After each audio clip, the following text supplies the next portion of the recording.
A Bay Area lawmaker is pushing a new bill that would put up much more housing right next to transit stations all across the state. Now, it would allow building 8 stories high to go up next to public transit. The goal is to make room for more housing and get cars off the road. So far, feelings have been mixed. This bill could add 3 million homes near transit hubs throughout the state. And joining us now to talk about this controversy is State Senator Scott Wiener, who is the author of the bill.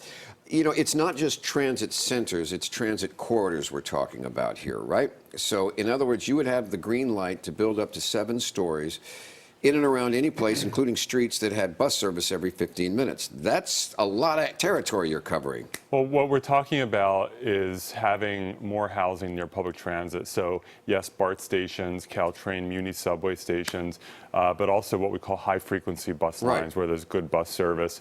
But the reality is that, you know, with the average rent in San Francisco for a 2-bedroom at almost $5,000 a month, in California having a housing deficit of almost 4 million homes, it's past housing crisis. It's an emergency. Well, it's an emergency, yeah, for San Francisco.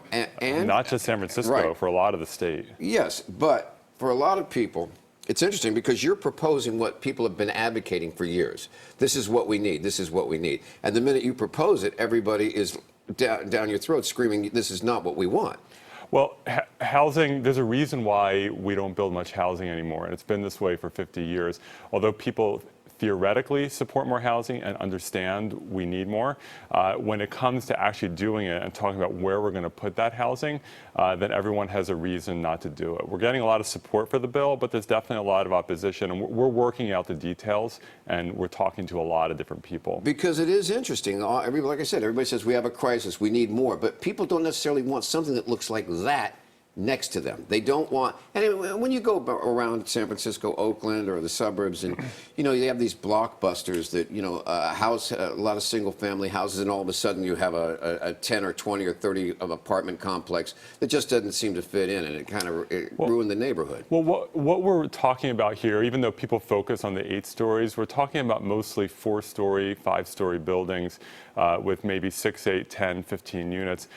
These apartment buildings, these small apartment buildings, are all over San Francisco. We used to build a lot of them up until the 1960s. Right. They're in every neighborhood, and then we banned them by downzoning and saying you can only do single family or 2 or 3 unit. Right. We're just wanting to bring back the apartments that we used to build and that we stopped building. Right. Now, like in San Francisco, some people said they're ugly. They don't like them. They didn't like them. That's why they banned them. Now, you're taking this out to the state and the suburbs, and they're going, whoa, you've got a problem in San Francisco? That's your problem. It's not just San Francisco. When you look at San Mateo County or the South Bay or the East Bay, it's out. People are having to move to Stockton and Modesto now, and Riverside in Southern California, because they can't afford even Alameda County. And when you look at a place like, you know, wonderful places like, for example, Orinda has a major BART station there, and very few people are allowed to live near it because only single-family homes are allowed. So it's not a city thing or it's a suburban thing.